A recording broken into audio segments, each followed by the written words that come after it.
My name's Carly and I'm 26 years old. So let me take you back to when it all began. Picture this. A bright-eyed and hopelessly romantic girl named Carly is head over heels for her charming boyfriend, Rio. We had dreams, we had plans, and we were ready to take on the world together. Love was in the air, and it felt like nothing could go wrong. In the beginning, everything seemed just perfect. Rio was sweet and kind and showered me with affection. I couldn't help but fall deeper in love with him every day. But then, like a sneaky little snake, something started to creep into our relationship. Or should I say, someone. Enter Miriam, Rio's dear old mama. Now, I'm all for close-knit families and strong bonds, but this woman took it to a whole new level. From the very start, it was clear that I was being pushed aside, playing second fiddle to the ever-present Miriam. I mean, seriously, she was practically attached to Rio's hip. Now, I'm not one to settle for anything less than the best treatment, honey. I've got a strong head on my shoulders, and I refuse to be overlooked or taken for granted. So, naturally, I started to feel a bubbling resentment toward my sweet husband-to-be. But something was nagging at me, something that made me feel like I couldn't back down and say no. It was that impending wedding day looming over me like a dark cloud. So what did I do?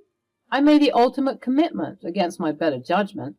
Carly and Rio became Mr. and Mrs. Castile, sealing the deal with the grand celebration of love. I have to admit, the wedding itself was pretty damn great. The music, the dancing, the flowing champagne, it was like a fairy tale. And in that blissful moment, I couldn't help but feel hopeful. Hopeful that things would change, that our new journey as husband and wife would finally be about us and not Miriam. You see, Miriam was a special type of woman. Miriam, that mother-in-law from hell, managed to find a way to insert herself into every single one of our plans when we were dating. I'm talking about those trips that were meant for just me and Rio, exploring the world and making memories, but nope, Miriam had to swoop in like a vulture, claiming her spot in every adventure. And it wasn't just the trips. Oh no, it was the family gatherings, the holidays, and even the mundane Sunday brunches. Miriam always had to be there, front and center, stealing the spotlight. It was like she had an invisible leash around my husband, tugging him away from me whenever she pleased. It was a day after the wedding. We were still reeling in our marital bliss, and we were getting ready for our flight to, drum roll please, South Africa. As we packed our bags, Rio, that sweet soul, mentioned how glad he was to have a live-in tour guide, yours truly, to show him around the beautiful country. I laughed and reassured him that he wouldn't get lost and that I'd be his navigator through the unknown terrain. Little did I know that our plans were about to be thrown off course in the most unexpected way. Just as we were caught up in our excited chatter about the adventures awaiting us, a knock echoed through the house. Miriam, that meddlesome mother-in-law of mine, had arrived uninvited, suitcases in tow. Seriously? Talk about crashing the party. Oh, Mom, hey. Hi, Miriam. You must have not heard. Our flight is for a couple of hours. We're getting ready to leave now. Yes, dearie, I'm well aware. I thought you could use some company on your honeymoon. I thought that I was still drunk from the wedding party the night before. What the hell was she talking about? I mean, who does that? Who crashes their son's honeymoon? Miriam. I was dumbfounded, to say the least. This was supposed to be our time, our escape from the clutches of her overbearing presence. But there she stood, ready to insert herself into our private getaway, just as she always does. I shot a glance at Rio, hoping he'd put his foot down and defend our boundaries, but to my dismay, he just stood there, his eyes avoiding mine, beaming at the fact that there'd be an extra company at what is supposed to be a private moment between a couple. I could feel the frustration welling up inside me, ready to burst like a shaken-up soda can. I was sick of Miriam always being around, and I was sick of Rio acting as if this was normal. What the actual hell, Miriam? This is our honeymoon. You can't just barge in here. Oh, sweetheart, I just thought I could join in on the fun. Plus, who else would take care of you two? I shot her a glare that could pierce through steel. How dare she insinuate that we couldn't take care of ourselves? We were adults, for crying out loud. We didn't ask for your help, Miriam. We can handle ourselves just fine. Thank you for the concern, but you may leave now. Oh, nonsense. Both of you need my help. Obviously, especially Rio. I could feel my blood boiling at her audacity. She had no boundaries, no respect for our privacy. It was time to put my foot down. Rio is a grown man, Miriam, and I'm grown too. We don't need you babying us or inserting yourself into our plans. You've done that plenty of times before we were married, and now you want to crash our honeymoon? Are you serious? Well, Rio doesn't seem to have a problem with it. Now do you, sweetie? Not at all. He's lying. Oh, yeah? Then why was he the one who suggested it? I paused, and I began to calculate the different ways that I could murder my new husband. I glared at him with piercing eyes, and he stared back at me in embarrassment. Now, ladies, let's not get worked up about this. What matters is that we're all here, we're all alive, and we're all about to enjoy a well-deserved vacation. As the reality of the situation set in, my mind started to connect the dots. Rio had never stood up to Miriam, never set boundaries with her, and now he had the audacity to apparently invite her on our honeymoon? Something didn't add up. It was as if Miriam's meddling presence wasn't the only issue at hand. Could it be that Rio was secretly a mama's boy, willingly inviting his mother into our intimate moments? Nonetheless, I was seething. As we hustled to the airport, I was fuming like a kettle ready to boil over. It wasn't just Miriam's unwelcome intrusion that had my blood boiling. I had also cracked the code. Rio, my supposed partner in crime, had been secretly inviting his mama dearest on all our outings. Can you believe it? I had been played like a fool, and my anger was hotter than the sun. I had no idea that I was marrying an obsessed mama's boy. If I'd known that, I would have turned around when walking down that aisle. I guess that's what I got for marrying someone after only knowing them for a couple of months. The car ride to the airport was a silent affair, tension filling the air like a cheap perfume. I sat there seething with resentment, plotting my revenge against both Miriam and Rio. Was he truly a mama's boy? More interested in coddling his mom than building a future with me? Well, let me tell you, this girl doesn't take betrayal lightly. During the entire plane ride, I kept my cool like a pro, channeling my inner zen. Rio and Miriam were yapping away like two peas in a pod, completely oblivious to the storm brewing within me. It was like they were in their little love bubble, leaving me to stew in my anger. At times, I swear they were more in sync than a well-oiled machine. It almost felt like they should just get married and be done with it. Fast forward to our arrival in Cape Town, where we were greeted by the warm embrace of the resort we had booked. The staff showered us with love and glitter, welcoming us to our honeymoon suite. Finally, some romance, right? Wrong. Rio, for the second time in 2 days, dropped a bombshell. Hey, babe, I've been thinking, since Mom's here, it'd be better if we switched to a family room, you know? Quality family time and all that jazz. I swear my jaw hit the floor harder than a bowling ball. Was this some sick prank? We had planned for the privacy and intimacy of our honeymoon suite only for Rio to flush it down the toilet like last night's leftovers. It was like he cared more about satisfying his mom's whims than honoring our plans and desires. Oh, hell no. Are you seriously changing the game just because Miriam decided to tag along? We booked the honeymoon suite for a reason. Rio, it's our time to get away from it all. The room fell into an icy silence as the truth settled in. Miriam smirked as if she just won the lottery, loving every second of my discomfort. Oh, darling, calm down. It's just a room. We'll all have a fabulous time together. I clenched my fists, refusing to let her dismiss my feelings. This was my moment to rise, to let them know that I wasn't some pushover they could control. No, Miriam, it's not just a room. It's a symbol of our independence and the start of our married life. You've already meddled enough, and now you want to crash our honeymoon suite? Not on my watch, lady. Honey, calm down. Don't you think you're overreacting? The hotel staff hissed in second-hand pain as if they could feel the rage that was about to ensue after asking such a stupid question.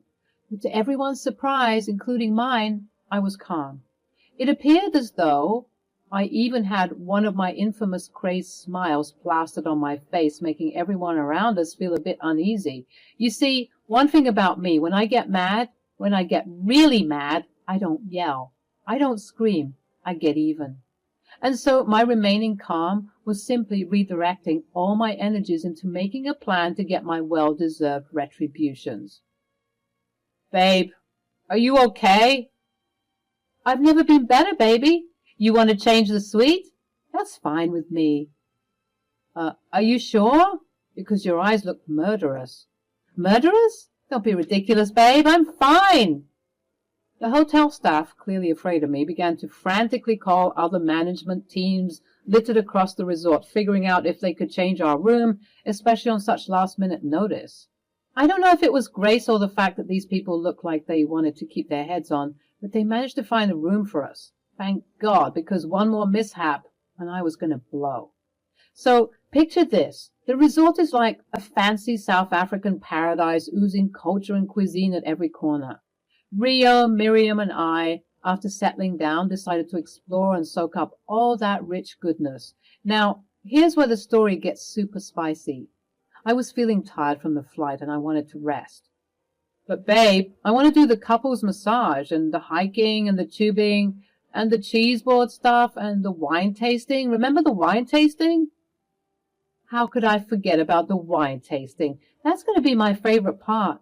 But I'm drained today, especially after the oh-so-pleasant bombshell you decided to drop on me. Oh, come on, Carly. You can't tell me you're still mad at that. Tell me something, Rio, because I've been thinking about this for a minute. Whenever your mom would join us when we were dating, did you tell her to come? I didn't exactly tell her to come. Rio, are you kidding me right now? And you had the nerve to be surprised when you'd see her pull up to our dates and our other outings? Because I know how upset you'd be. So you decided to lie to me up till the day we got married? I was hoping that once we get married, you'd see that she's not so bad after all. I don't care if she was Mother Teresa herself. I don't want to share husband and wifey things with my mother-in-law. It's weird, and honestly, you need to realize how weird it is for you too, mister. Whatever, Carly. Go and sleep. I will, and when I wake up, I want the guy I dated back. As was mentioned, I needed some beauty sleep after the long flight. No shame in that, right? I figured I'd catch up and enjoy those delightful couples massages and hiking adventures tomorrow. But oh, how wrong I was. The sun rose on a new day, and I was ready to dive headfirst into some wine tasting. I mean, who doesn't love a good glass of vino? But guess what? Rio, that sneaky devil, decided to take Miriam along for the ride. The audacity! Wait, hold up. You're telling me you took Mamma Mia over here to the wine tasting? That was supposed to be our thing, Rio. Come on, Carly. I thought it would be fun for Mom to experience it too. We can do something else together. I told you that we should have done it yesterday. Yes, dear, we need to bond as a family. You'll find something else to enjoy, I'm sure. This was the cherry on top of the betrayal sundae. My revenge plans were brewing, and they just got a whole lot juicier. So I took a step back, assessed the situation, and realized I had to think bigger. It wasn't enough to make their trip miserable. I had to bring the thunder and shake things up. They thought they could trample all over my honeymoon dreams? Well, think again. I see what's going on here. You two are in love with each other, and not in a family-type way. What? How could you say something like that? Oh, shut up, Miriam. You should be in jail for all the grooming you've done to your son. God knows how long it's been going on. Carly, stop it right now. You know I'm in love with you, and no one is going to replace that. Yeah? Well, why do I feel like it's already happening? I'm married to you, Rio. I shouldn't have to fight any other woman to get your love and attention, especially your mother. You're being rude and inconsiderate, Carly. My mom and I are a package deal. It's not our fault if you don't know how to love your own mother. I stormed out of the room. Rio talking about my mom was a sore spot for me. He knows how crazy my relationship with her is. I mean, we haven't even seen each other in years, and he dared to throw it in my face like that? I knew what I had to do, and it was going to be big. I wandered all across the resort, enjoying what activities I could, even meeting some fun people, and reconnecting with my mother tongue that I had lost all those years ago. It was late into the night when I was done with my activities. I wasn't going to stop myself from that wine tasting just because my idiot husband would rather be with his mom than his wife. I got back to our room and found Miriam and Rio sound asleep in their rooms. I then packed all of my belongings as well as all our credit and debit cards and headed for the door. I greeted the people at the reception, telling them that I'm no longer staying and I had to leave because of a family emergency. I made my way to the airport and boarded a flight back home. Even though the ticket prices were crazy expensive, I didn't care. I had to leave. And I had to leave those idiots suffering. Thankfully, there was an available seat, and I made my way back to Florida, trying to leave behind the toxicity that threatened to ruin my mood.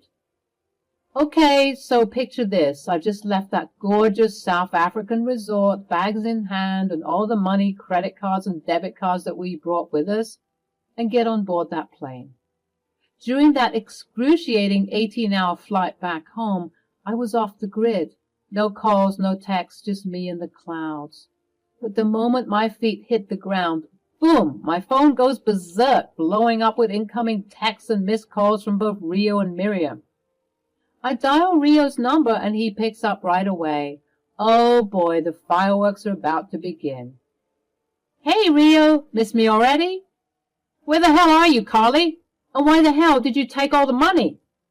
Oh, Rio, my dear, what's the matter? Afraid you can't enjoy some more couples massages with your mother? You two make me sick. This isn't a game, Carly. We're stranded here with no money. Well, maybe if you had treated me better, we wouldn't be in this mess. Are you kidding me? You were supposed to be my tour guide, Carly. I don't know the language, the culture, or anything. Not my problem, Rio. Figure it out. But this wasn't part of the plan. Yeah, well, neither was inviting your mother-in-law to our honeymoon. Honestly, what the hell is wrong with you? How would you be okay with that? I told you we have a special bond. Oh, isn't that lovely? Well, let's hope that that special bond of yours can get you some money fast before they kick you out of the resort. I could hear Miriam yelling in the background, hurling all sorts of curses and insults at me, but I couldn't care less. And what about us? What about our marriage? Marriage? Huh. I'm getting an annulment, Rio. I don't want anyone to know about this embarrassing lapse in judgment I had when I decided to marry you. I hope you and your mother are happy together. And Rio? Yeah? Enjoy South Africa. At that moment, Miriam grabbed the phone from Rio and said, You wench! Do you think you can play us like this? You're insane. Just wait until I sue you for everything you're worth. Oh, pipe down, Grandma. Do you think that you're so special? If you sue me, I'll just tell them the reason why I did everything. Sure. You'd get my money, but everyone would cut you off once they realized that you're in love with your son. Me? In love with my son? That's ridiculous. Almost as ridiculous as that hairpiece, sweetie. We all know that it's made out of horse hair. What hairpiece? This is my real hair. Yeah? Keep telling yourself that. Good luck in SA, by the way. I hung up the call and proceeded to block both of them from contacting me. I knew that I had to unblock and face them eventually, for the annulment, of course. But boy, oh boy, was I enjoying this. My only regret is not being able to see the looks on their faces once they realized that they were screwed since they had no money. That'll teach those two to mess with me and my time for enjoyment. I missed out on a perfectly good vacation because of those two. That's the last time I meet someone off of Craigslist and decide to get hitched in just a couple of months of knowing each other. Regardless, I could say that looking back at it now, the entire situation was quite hilarious. I even went ahead and started a rumor that the two of them were in some kind of special relationship, if you get my drift. Those two were weirdos, and even though I'm still embarrassed about being associated with those numbskulls, I thought that I'd share my story here, finally facing my demons and hopefully teaching some of you all that these mama's boys are crazy. But guess what? I'm crazier.